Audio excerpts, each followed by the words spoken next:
All right, everybody, welcome to another episode on the Radical Woman podcast. Today, joining me is Hailey Marino, and Hailey and I are going to have a potent, deep conversation on the topic of love addiction. So, just to introduce Hailey into the space, Hailey is a transformational coach and spiritual embodiment guide, and she teaches women about relentless self love and energetic mastery. And Hailey, I would love for you to just share a little bit about your story, your background, what brought you into this work yourself.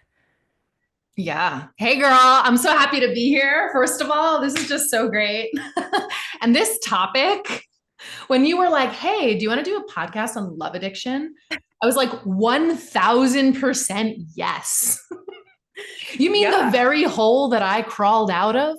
I mean, it's like the addiction that no one talks about, right? Yeah. It's like sometimes I think like life is like choose your own addiction. It's like choose your own addiction. And everyone has different addictions, whether it's like to substances or porn or food or TV or whatever. And like love isn't really talked about or categorized, but it's fucking detrimental.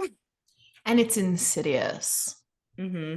And part of the reason it's insidious is because it aligns with so many popular and mainstream narratives about like what love just looks like. Hmm. So this conversation is just going to be so rich. And yeah, thank you for having me. Thank you so much for being here.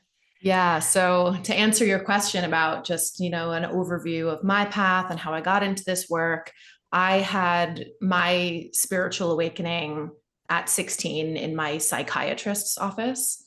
I may have told you this story before, just, as friends, but I was depressed. I was self-harming. I was filled with anxiety, and I'm sitting in this office getting re-diagnosed because she's like, okay, clearly you don't have depression because you're maxed out on Lexapro and you're still just miserable. And I was like, yes. So she was like, what other diagnoses do we have here? And it was like, she said to me, she's like, oh, maybe you have a personality disorder. And it was in that moment, it was like I got hit by a fucking bus. And it was like my crown opened. I didn't have my language at the time. And Hmm. all of this universal knowledge just got downloaded in. And I saw in just like a split second, I was like, oh, I created my mental illness. I'm identified with it, which is why it's not shifting. And because I've been benefiting from it unconsciously. And nothing's going to shift unless I want it to. And I'm the only person who can do that. That was like day one. And so I've been on a journey since then, learning spiritual truths and really using my life as a spiritual practice, which in many ways has been using relationships as a spiritual practice. For me, my North Node is in Scorpio in the seventh house. So for people who don't speak astrology, I'm like here to learn relationship. Yeah. In the depths, right? So like the seventh house is relationships. And then in Scorpio, it's like depths of relationships. Totally. The most intense, the most potent, and really like emphasis on death, rebirth, transformation. Mm. Hmm. So I've been intentionally and unintentionally using relationships as my vehicle for awakening for my entire life. Yeah. So beautiful. And that's like the most beautiful way to really participate in relationships too, is like how much we can learn about ourselves and about our patterns within them. And yeah, for people who like don't like, I think that like love addiction is probably something that people hear and they're like, what the fuck is that even? So could you like define, like, give us a definition of love addiction? Yeah. So when we think addiction, we think external things. We think the things that we're addicted to. Most commonly in the culture, we think about substances, alcohol, right? Those are like kind of like the mainstream addictions. Mm-hmm.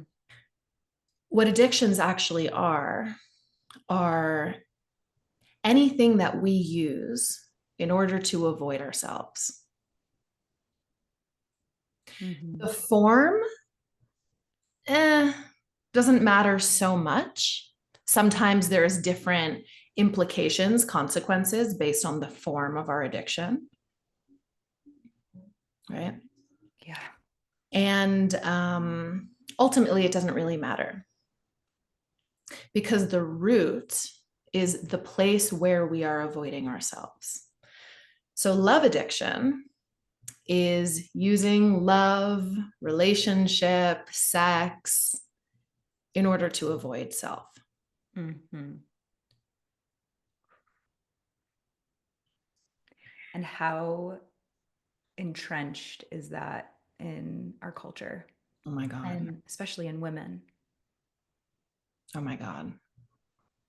It's the mainstream narrative about what love is. It's like, wait, but you're supposed to like lose yourself in love. That's what like true love is. It's how you know you're in love. You feel out of control. You like Mm-hmm. forget who you are. You feel upside down.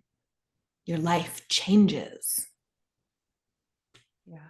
Which is funny because ultimately, the reason why so many relationships end is because of the conflict of someone losing themselves or both people losing themselves. Like the Mm. complete loss of sovereignty and connection with oneself leads to the ending of a relationship. That's what led to the ending of all my relationships, for sure. For sure. I would get to a point where I had abandoned myself so hard that I didn't even recognize myself or my life anymore, Mm-hmm. which was sort of the unconscious design of the whole thing, right? Mm-hmm. But then I would have to rebel against them, right? Make their face the face of my self abandonment, and then like catapult back to myself. Caused a lot of harm to myself and other people Yeah. in Yeah. that. And if you keep listening to the whole podcast, if you listen through the whole podcast with Hailey and I, we're going to share some personal love addiction stories. Oh yeah. The first thing I said to Anjali, she's like, want to do this podcast? I was like, 1,000%. I was like, we got to share some stories. Because it's so real. Oh God. Okay, so, in the topic of love addiction, like, right, so we're looking at it from this place of we're utilizing love as the thing to avoid ourselves ultimately. And so in your experience, how does that show up the most? How did that show up for you? How did that show up for the women that you work with? What's the most common So things that you see? yeah. Yeah. So for me, it was like an over fixation on relationship. Mm. It was like being like kind of boy crazy, either obsessing over one person, or it can also look like just having like a new crush, new obsession, kind of ping-ponging person to person and keeping that attention focused outward on like whoever the new shiny object is, or like I said, being overly fixated Mhm. on really the fantasy, right? The projection of what you think it would be like to be with this person, or if you are with that person, what it would be like if only it was like the ideal version of what this relationship could be. Yeah. Yeah, the whole fantasy, right? It's like falling in love with the fantasy of the person or the relationship rather than being able to see reality. Mm-hmm. It can also look like being constantly swept up in highs and lows, Mhm. right? Like I had like a real high and low cycle. And I see a lot of women in this real high and low cycle. Oh my God, just totally blasted open, like so connected to your heart. Like what's really happening is that, this person feels connected to themselves, or what it seems like that is, right, in the presence of another person. And then it feels like being connected to God because you can feel your own heart. Mm-hmm. Right. And then that person takes their face becomes the representative of that relationship. So it feels like this big homecoming in some ways, right? So it's like a high, you meet this person, or you resolve a conflict with this person, or you feel a lot of intimacy with this person, matched by sometimes immediate and cyclical lows. Oh my God, we're disconnected. Oh my God, I feel rejected. Oh my God, do they like me? Oh my God, what does this text mean? Oh my God, I haven't heard from them. Oh my God, they were talking to that other person. Mm-hmm. Highs and lows, right? So like an addiction, like we say, to the drama of the highs and lows, or really just any kind of drama. Mm-hmm. Yeah, and it'll take you so deep. And it's like there's like compulsion that happens inside of that cycle, right? Of like the hit of being needed and being wanted and being desired. And then in a split second or like the next day, there's a circumstance that happens. And then you drop down into that potential like of self-pity of like nobody wants me or I'm not good enough. And how much the ego really thrives in that state. Isn't that funny? It's scary. And I love that you said that because I think like when people think about ego, like we don't realize how the ego actually loves to just be like in the trenches with the drama, with the familiar pain. Mm-hmm. Yeah, and something that you posed the other day, something that I think you wrote it on your Instagram story, you made a post about it, was like, what are you avoiding by keeping yourself in the pain? What are you avoiding by keeping yourself in the perpetual loops of drama? What is so scary about the peace and the presence? That was the big question for me on my path, and the one that I hold and pose all the time to women. Yeah. I mean, that's really like the heart of the thing, right? Mm-hmm. I've been thinking a lot about what is alchemy and how to use life or relationship as a vehicle for awakening, right? As a spiritual practice. And I've been reflecting on, and I guess really the intention is like it's the difference between your life happening to you, your addictions happening to you, right? The circumstances, your patterns happening to you, versus you using them as fuel to catapult you into your highest timeline. Mm-hmm. And so I've been really reflecting on like really how to teach this point, because I'm like, I just want everybody to know this and know how to do this, right?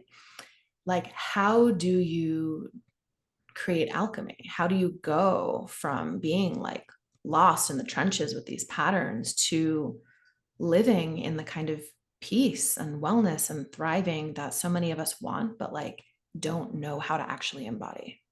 Mm-hmm. And like for me, and like what I hold for people is, how do you learn how to love all of these patterns? The parts of you that self-abandon, the parts of you that don't know how to have peace. How do you learn how to see them, acknowledge them, understand them, understand their motives, their secret, kinky motives? And ultimately, how do you learn how to love them enough so that they can teach you instead of driving your life? Mm-hmm. Yeah. Yeah. And that's like everyone, everyone has the potential to be an alchemist of their life. And would you say that part of it is choosing that? And then another part of it is, well, I know you speak to like running your patterns into the ground until you really have no choice but to look them directly into the face, Yeah.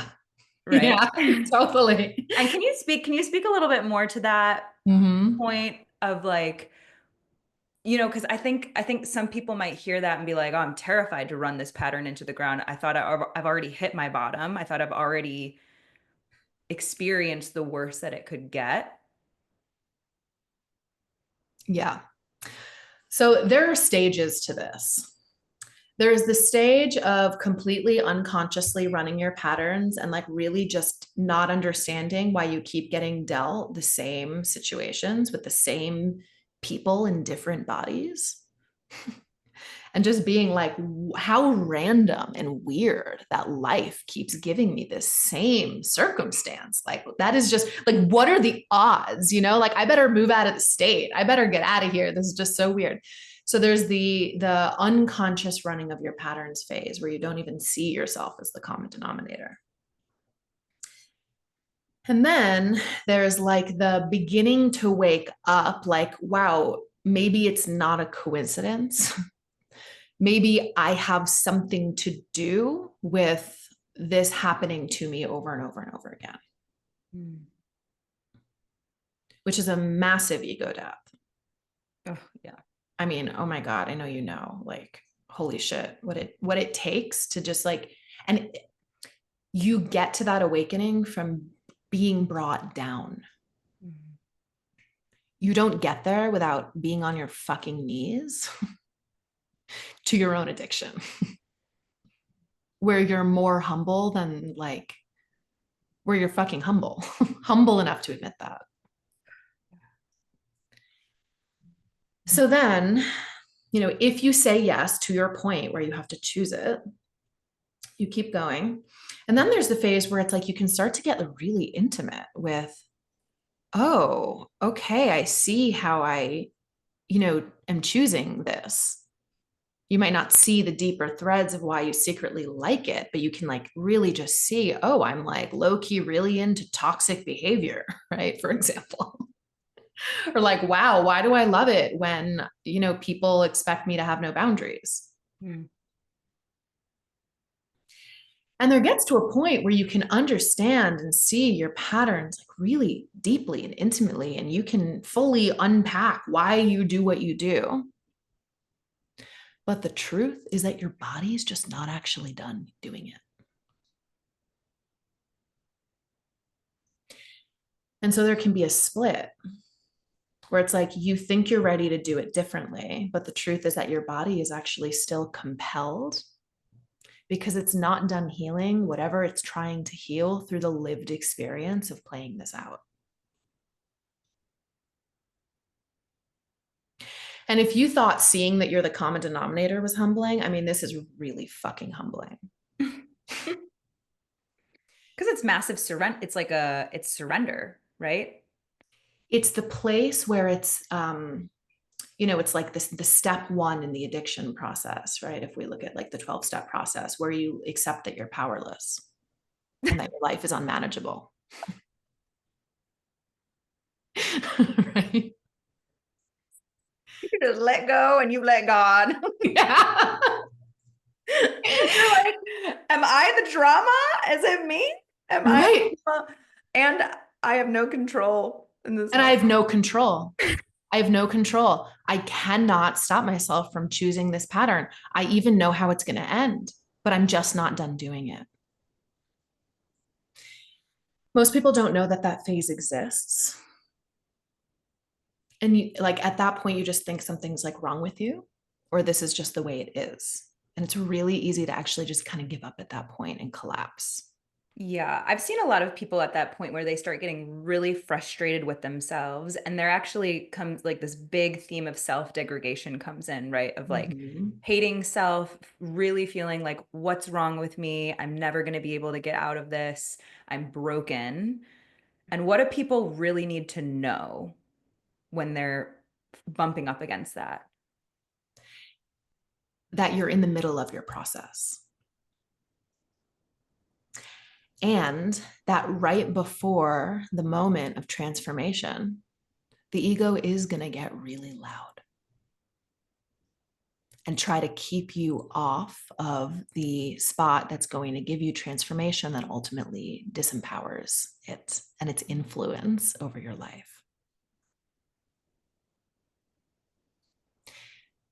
that moment of total collapse, powerlessness, coming down on and into self, being like, none of this even matters. Is this even worth it? Is it even doing anything? That's a gate. Mm-hmm. And you've got to make it through that gate in order to get what's on the other side. Because by the time you get to that gate, you're very close. Yeah. But in some ways, it's almost entering the most painful part. And I hesitated right before I said that because I'm like, I actually don't believe that all the way. It's very painful, but it's not actually as painful as being just like unconscious in your addictions. It just seems more painful because you can see it and you can't stop it. That part. Yeah. And would you say like this is, something that I hear, right? So when we're talking about like the body's still running the pattern, right? The body's still running the pattern. You're consciously aware of the pattern now.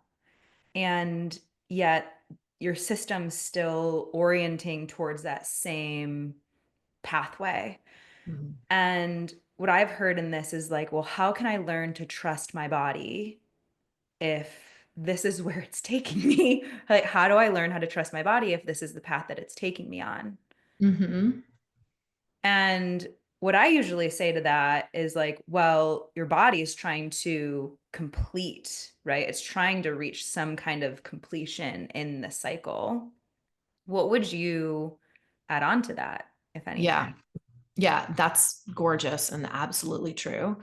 And I mean, I would just say, well, you can't trust your body all the way. It's the one location. You and I both teach embodiment. We're both like deeply reverent to the body. Anyone who's listening to this has even just the beginning of an understanding of how reverent and trustworthy the body deeply is. And addiction, this is the one place where you really can't actually trust your body. Mm-hmm. And it's like, that's true what I just said. And then also, it depends on the context and what our value systems are, because to your point, we can actually trust the body to bring us over and over again to what it once healed. Yeah. But in order to do it to heal it, instead of just doing it to do it, you need consciousness and practice. You need to be using it to see yourself. You need to be doing it this time with your eyes wide open. It's like putting your fucking boots on, putting your goggles and your headlamp on, like slapping up, getting all your protective gear on and like going straight into the cave, into the darkness with your little notepad and a Like, I'm gonna magnifying watch glass. myself. I'm gonna watch myself go through this. So that I And it's the can, practice of like, I'm gonna watch myself go through it and hold love and like a unshakable amount of compassion for myself going through this. yeah. And then when I can't do that, love even that. Mm-hmm.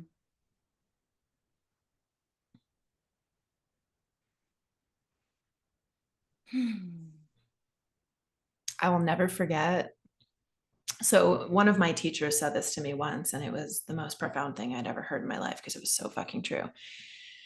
She was basically like, oh, you see your love addiction patterns. Congratulations. Now you're done running them, right? No, now you get to watch yourself run them for 3 years. I was like, wow, I feel profoundly nailed. Like I was attacked. I'm like, that is the truest thing I've ever experienced in my life. What do you think the root of a lot of love addiction is for people? Mm. Do you think it's a mixture of like childhood trauma and social conditioning? I mean, yeah, that sweet little cocktail.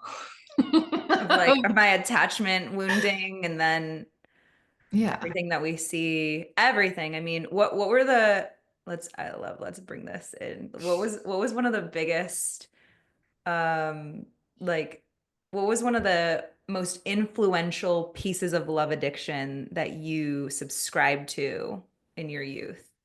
I know exactly where you're going with this question. Because we're friends, girl, and we watched Twilight together. Okay, I'm like reading Twilight in my 8th grade study hall, it's like really a formative time. When I went deep into my love addiction patterns in adulthood. And when I say when I went in deep with them, I mean spending years filling notebooks, writing out each and every relationship top to bottom until I was nauseous. I mean, spending hundreds of hours cataloging my relationships. And like, I studied gender studies, and sociology is my degree, which is kind of funny. But it's like, doing like research method style coding to find the threads of similarity, right? So I could see myself. And then when I rewatched Twilight as an adult, I was like, wow, there it is. Like the perfect encapsulation of every toxic and negative message I ever received in my formative years about what love is supposed to feel like. Mm-hmm. I mean, that moment where Bella is like, what does she say? I don't know. They're essentially having a conversation, and Bella's like, he's like, oh, but I might kill you. I can't stop myself. I might hurt you. And she's like, you'll never hurt me. He's telling you exactly what he's gonna do. He's telling you what he's gonna do to you for the next 3 movies and books. She's like, no, you would never. I love you anyway. Mm-hmm. Yep. It's just one small example, but it's the point is it's everywhere. Mm-hmm. I mean, I had to fully unwind on my fucking knees from my own addictions, from just having my heart broken over and over and over and over and over again. What actually is love? Because it's not everything that I thought it was. And that was very confronting. Will you share what you've come to in that? Like, what is love? Yeah. So I had to ask myself, what is love? Like really just like as if I'm like 4 years old, like I had to like go back and be like, okay, what is love? What is relationship? Mm-hmm. What is a relationship for? Why would I want to be in a relationship? These are all, write these questions down if you're listening. I mean, these are like amazing questions Mm-hmm. to ask for yourself. And they're so fundamental and so basic. But what's important about really identifying them as an adult is that you'll find that you have a lot of conditioning in there around what you think love is like supposed to be, or what you were taught or modeled of what a relationship is. And none of that is your choice about what is love to me. Mm-hmm. What do I really want? Another great question to ask is, what is attraction? What does attraction feel like? And this is a great exercise. Like, go and ask yourself and write it down. And then the follow-up question is that true? Where has that gotten me? So for me, I found a place, and this happened when I started dating my now partner, who I've been with for almost 3 years, who we were friends for 5 years before we started dating. And looking back, I liked him that entire time. And I just had no idea what it actually felt like to like somebody. It was so different than what I was chasing, to the point where I like didn't even notice it. Mm-hmm. And it was something I had to choose and lean into and cultivate. But it's like when we first started talking about dating, it was so confronting to me because this man was so different than anyone I had ever dated. I mean, this was like a healthy, grown ass man who had been there for me for 5 years, who wasn't going to leave me or drop me, who wasn't emotionally immature, who I didn't feel highs and lows with. I just felt like really like uncomplicatedly seen. Mm-hmm. I felt energized in the connection with him. It inspired me. We would talk on the phone for 5 hours as friends. Never once was I like, maybe I like this person, you know?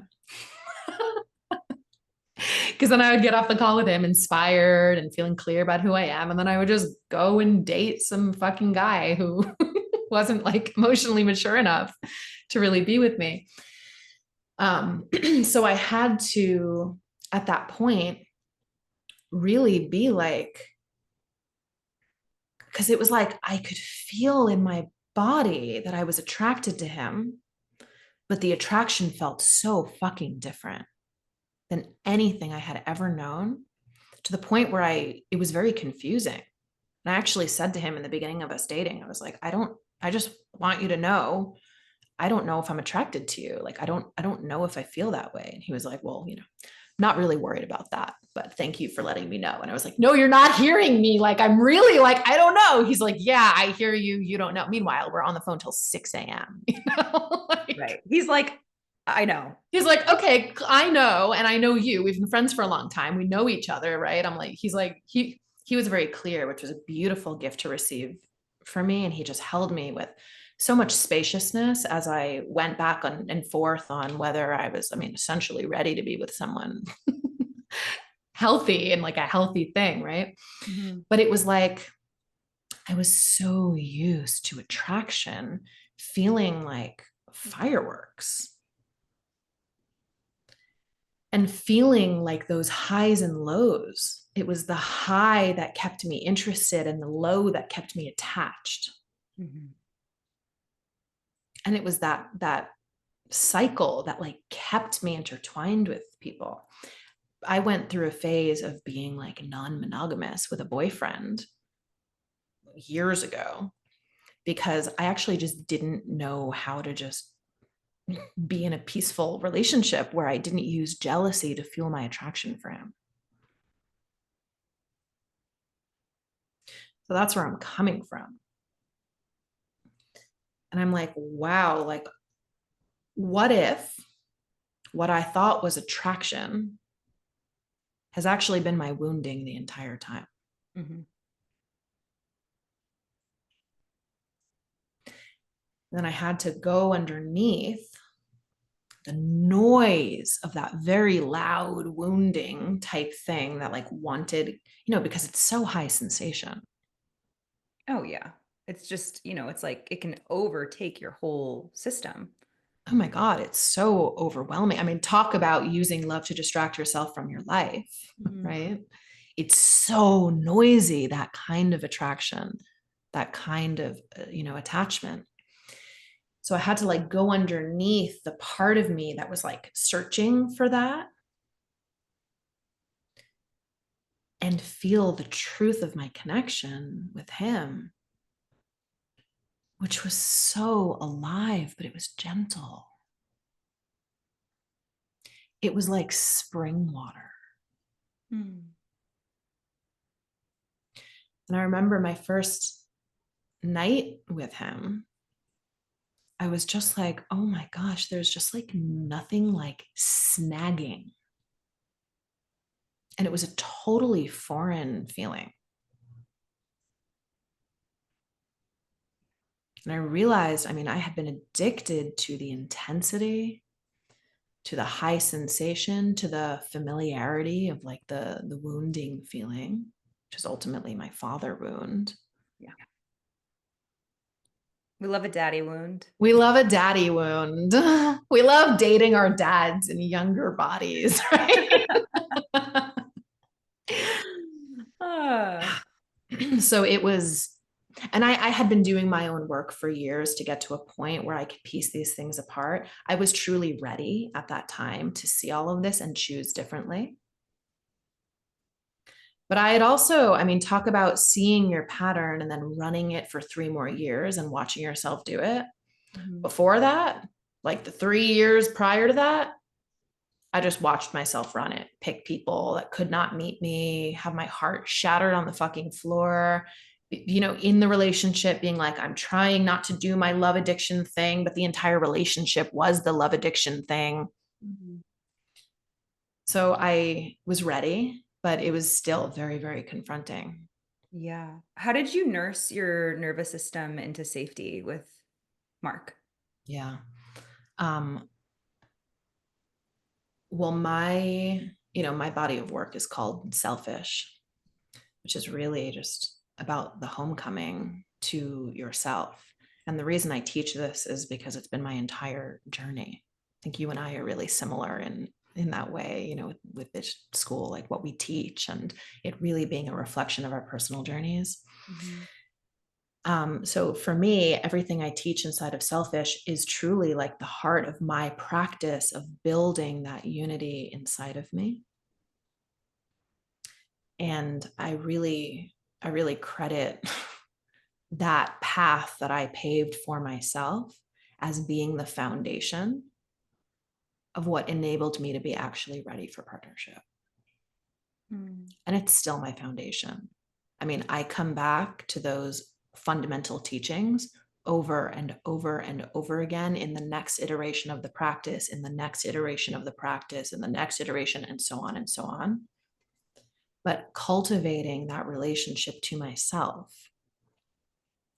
essentially leaning into what I was trying to distract myself from for my entire life, which is being responsible for myself, feeling safe in my own skin, and really like being available to cultivate that. That was everything. So it wasn't, oh, let me figure out how to have safety now that I want to be in this relationship and do it differently. Right. Right. It was like I got to a point where I was just like, how many times do I have to break my own fucking heart before I'm just willing to be responsible for my own fucking life? Yeah.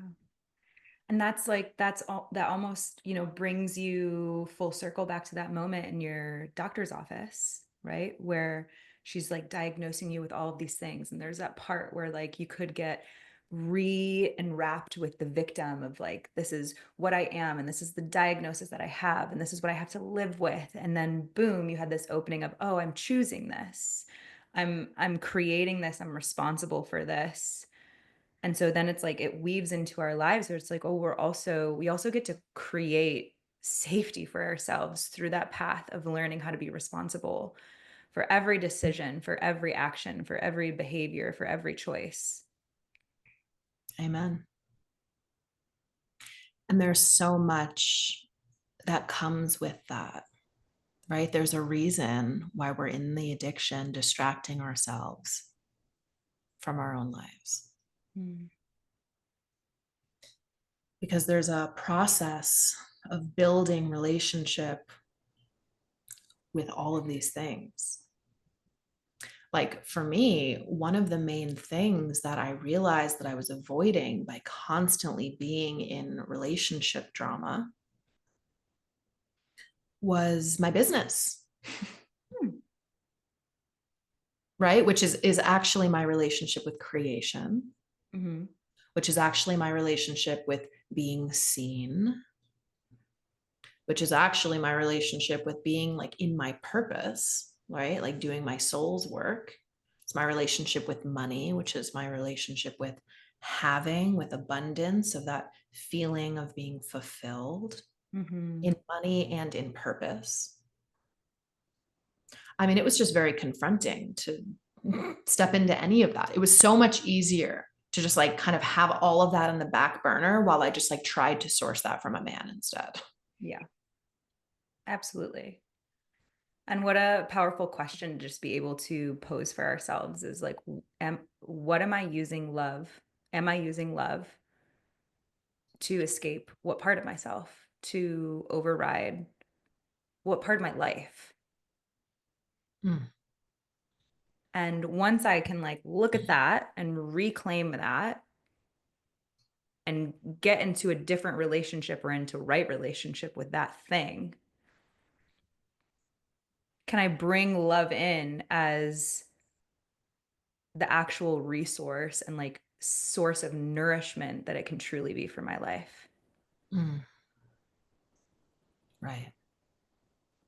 Love, like Real love. real love, which is spacious, not like tight and constrained. Yeah. And truth, right? Like to me, I always say, I'm like, love is truth, right? Like the most loving thing you could ever do is say what's true, receive what's true, look at what's true. Yeah. And so It's being in freedom. relationship with love is just it's being in relationship with truth. Yeah. You know, one of the things that I really had to accept about love and relationship was that I couldn't make anything be true that wasn't true. It was part of my love addiction pattern, was trying to force things that I knew just weren't really for me. Mm-hmm. Oh, and that's so hard. Oh my God. So painful. Because even when you're doing that, there's a part of you that knows. And God, you just cannot outrun the truth. It's so loud. Like it's not okay, I'm going to change that. It's not loud, but it's like it's always there. Right? So it's no matter how much you try to, I've done it so many times where I've tried to tell myself a different story or I've tried to like go outside and shake the feeling off of me, right? Like I'm like somatically shaking, like trying to shake the truth off. Uh-huh. Oh, we've all been there. And it's like you can't shake off the truth. No. But real love, relationship that's right, turns out doesn't require any supplemental life force in order to maintain it. It maintains on its own because it's true. Mm-hmm. Yeah, can you break that down a little bit more? Mm-hmm. So I was always trying to force relationships. I was always trying to just figure out what do I need to change? Or the spiritual version is, what do I need to heal Mm-hmm. in order for me to make this relationship work? Mm-hmm. What do I need to heal? What do they need to heal? And then we can have like the relationship of our dreams kind of thing. Um, and can you repeat the question? I just get brain fog sometimes. Can you say it again? Yeah. Well, I'm thinking like I feel like people might hear that and they might think like, "Oh, well, if I'm in the right relationship, then maybe there will never be conflict or we'll never have to Oh, like, I remember. Okay, right? Or thank like we're you. never gonna have to go to therapy or like work things out together, right? So like what's the line there of like Yeah, yeah, when yeah. you're trying too hard to make the relationship work Totally. versus yeah. Relationships do not require force. Force is really different than devotion. When you're in a devotional partnership, that's true, that's staying together without either of you forcing it, it maintains itself even when it's hard, just because of who both of you are and who both of you are together. And it doesn't mean you don't have conflict, and it doesn't mean that you don't work, but it means that that work and the conflict bring you closer to truth and to who each of you are and to each other. Mm. This is like the most insane thing I ever experienced. Mm-hmm. I just hoped and prayed that was possible. And I knew it was. I could always like feel it in my body as like, I know this is here for me. And then I just bet on that with all the work that I did of that being possible. But it's such a different feeling than like trying to put like a square peg in a round hole, where it's like you just keep working at the same things over and over again, essentially trying to like nurse your incompatibility rather than have actual growth with someone. The most crazy thing to me with Mark is like, we have conflict. We hit points that scare me where I'm like, oh my God, I like don't know how we're going to make it out of this. We hit points that bring up like my deepest wounding. But the difference is that we always make it through. And every time we make it through, we build trust. Mm. And that's intimacy. And that's intimacy. That's intimacy. We grow through the conflict. We know ourselves and each other deeper. We have more devotion, more peace as a result of all of the spots that we touch. Relationship is inevitable. You're going to touch those spots. Yeah. But it's how they evolve and move that matters. Beautiful. And the why matters too. Why am I so interested in this relationship that I'm trying to force? Right? Mm-hmm. Mm. Versus why am I in a relationship that I'm growing in?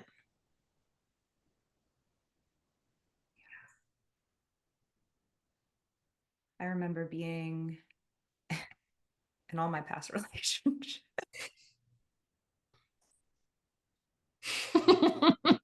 So real. Gonna take that one in. Whoo.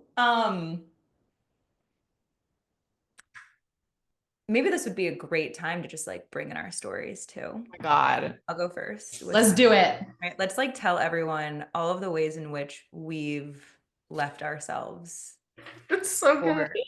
for love, right? For like this inauthentic version of love that we made up in our heads. But like I just remember being the person in my relationships where there was clear incompatibility. Oh my God. One time I was with this guy. We were together for like 9 months or something. And I knew it was not. I just knew. The back of my mind knew, but the front of my mind was like, I gotta have him. I want him to choose me. I want him to want me. Da da da da da. But he was numbed out. He was in his own addictions and he was dealing with his own internal struggles and just like very apathetic. And I remember being like, oh, he won't tell me that he loves me. Like I would tell him that I loved him and he just like would not say it back. He would not say it back. Oh my God, I can't believe I'm sharing this. I'm laughing with full relatability. I love this version of me. It was so innocent. It was so innocent. I just like wanted love so bad. And this guy to tell me that he loved me so bad. And so I ended up going online and I like went into this whole like hole of, like the avoidant man and how to get the avoidant man to like love you and choose you. And I ended up like, I spent like $300 on like this funnel thing about like how to get the avoidant man to like tell you that he loves you. And I Oh was my just God. so desperate. Like the desperation was so intense and just running me. And there was one point in that relationship, and I've spoke about this before, but there was like one point in that relationship where I had a full-blown panic attack in front of him one day. I had a full-blown panic attack and I looked at him and I was like, I don't think that you want to be with me. And that was like truth that came out. And Mm. actually that's what happens whenever I smoke cannabis, is like the truth just comes out. So I had a panic attack from cannabis, and then the truth came out, was like, I don't think Mm. you want to be with me. And he looked me in the eye and he was like, if you want me to tell you the one, you're not. Wow.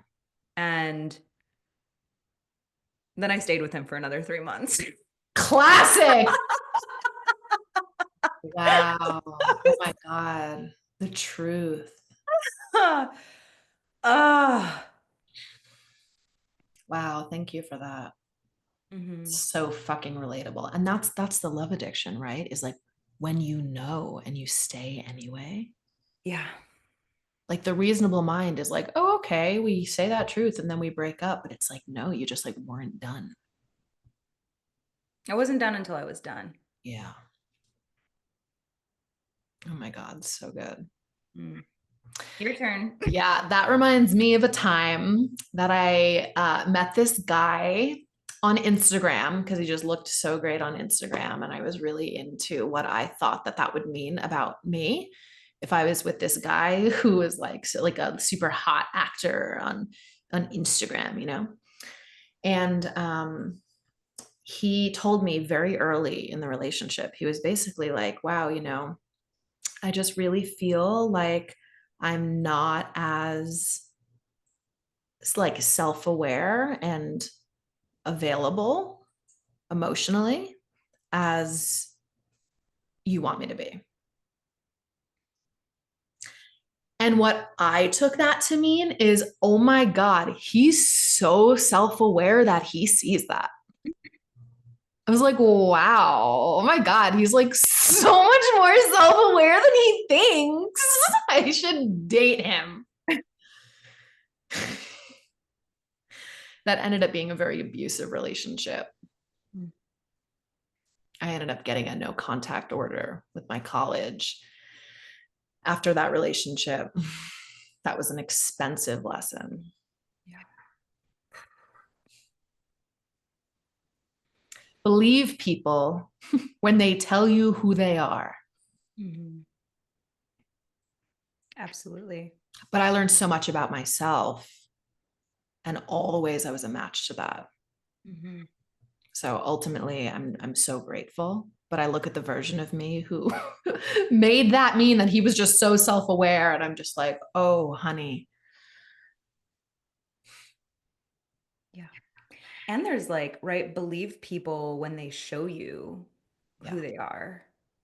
That part too. Because sometimes part of love addiction, in my experience, is people will show you who they are based on how they're showing up in their lives, based on their own behaviors. But then your own addiction to the fantasy will override that and think, oh, they'll change. Oh, it'll be different with me. Oh, it won't be that bad. Or explain it away. Oh, it's just because of this circumstance. And if we just change that circumstance, then it'll be different. The amount of times I've stayed in relationships that were just like not it because had convinced myself, oh, once they get a new job or once Mm. we have a bigger apartment or whatever, like the external thing was, then we'll finally have what we need to like make this relationship work. Oh my God. And that's like people who are like, oh, well, once we have a baby, Oh my God. it'll Talk change. about Once we get expensive married. ways. Yeah. I mean, and that's like a way of what, like gaslighting yourself essentially into a very long-term relationship. One of the most powerful things that I learned in that 3 years where I was watching myself run the love addiction was, oh my God, there's no relationship on the other side of the rainbow that's different than the one that I'm in right now with this person. This is the relationship. Mhm. Oh my God, that was so confronting. Mhm. I have so many stories about love addiction. The time that I met this guy, and right away, like in the first 15 minutes, we were like, wow, I'm a match for your mommy wounds and you're a match for my daddy wounds. We probably should just run. And then we were like, or we could date. We like had this conversation. And then we dated for a year. Yeah. That went as expected. What's your take on people consciously working through their like, right? So there's like unconsciously getting into a relationship where there's like trauma bond of like that mirrors exactly what I went through and vice versa. And then and then also because your wounds are like bound to come up in relationship and like healing those deeper childhood traumas together. What's your take on that? Do you know what I'm saying? Yeah. Um, that's such a big question. I'm like, you and I could talk for another I hour. know. That question, there's like, it's so big. Because it's confusing for a It's lot so of people confusing. because Yeah. there's a lot in the field in relationships that is like, yeah, you're gonna get into a relationship that's gonna activate like your deepest childhood woundings.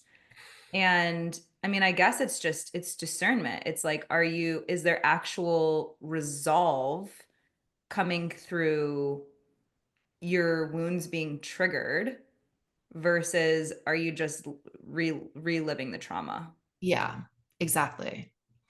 But then it's also complicated because your partner isn't responsible for healing your childhood trauma Right.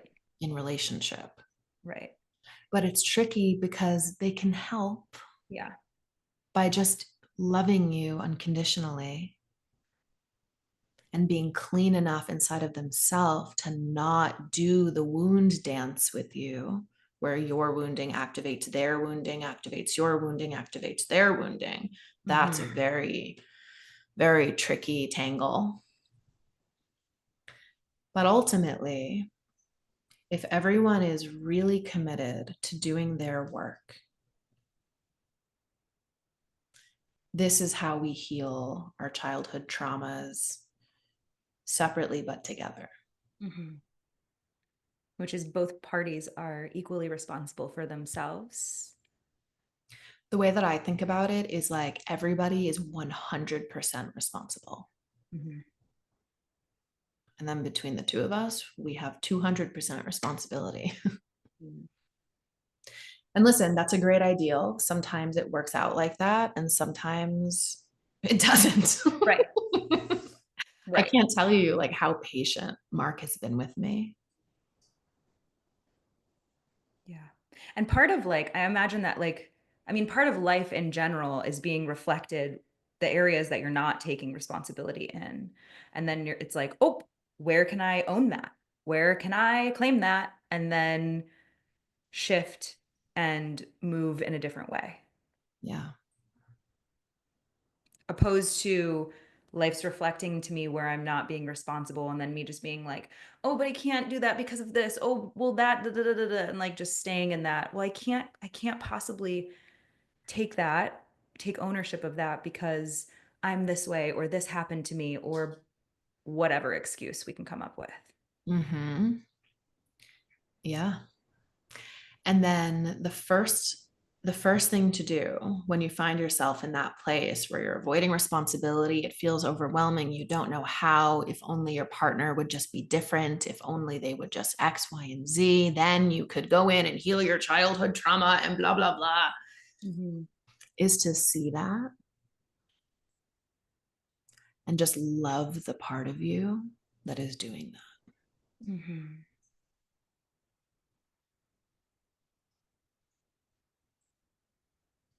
Anything that we want to change or fix inside of us is only transmutable through love. And we call that alchemy, like to Yeah, bring I it was just all the about to say way full circle. that. Mm-hmm. This is how we use our relationships as spiritual awakening to come home to ourselves and to embody unconditional love and acceptance. Beautiful. Okay. We end on, can I ask you one more question? Of course. This is so gorgeous. I'm so happy that women get to receive this. Oh yeah, Oh my God. this is going to support so many women in their path. And I'd love to leave on like for the women who, well, maybe we'll just do like a little bit of both, but like for the women who are currently in relationships where they're noticing a love addiction pattern, what's like one clear shot of something that you want them to know? It's okay. It's okay. Just do it with your eyes open. Mm-hmm. Use it to see yourself. Use it to know yourself. And for women who are single and wanting to go into relationship but are scared, what would you want them to know? Well, it depends what they're scared about. What if they're afraid of like repeating the same patterns, right?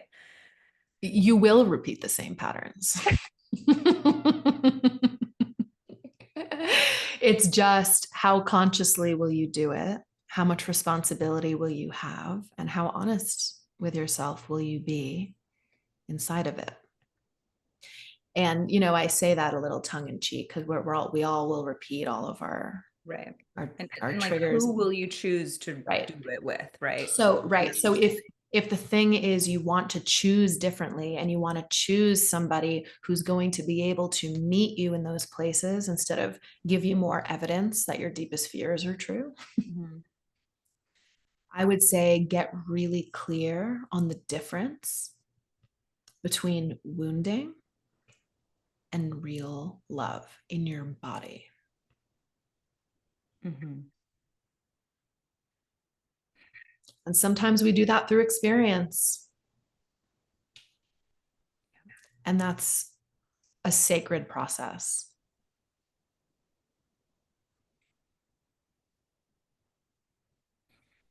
This has been amazing conversation, Haley. Oh my God, so amazing. Anjali, thank you so much for having me. This was just deeply nourishing and gorgeous. So And it's good. the conversation that I want so many women to be having with themselves. Mm-hmm. We're in a big upgrading, up leveling of what love is on this planet in this generation.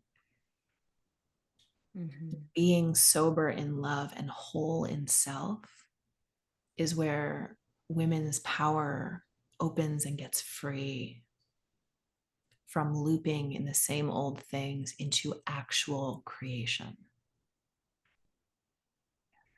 Yeah. Where can people find you? And tell us about Instagram. any current offerings that you have too. Yeah, you can follow me on Instagram. I'm always teaching and sharing about my path and all of the things on there. It's just my name, Hailey Marino. And we're recording this in August 2025. This autumn, I'm relaunching my foundational flagship program called Selfish. I actually opened it for the first time in 2021 and recorded all of the foundational teachings in 2022.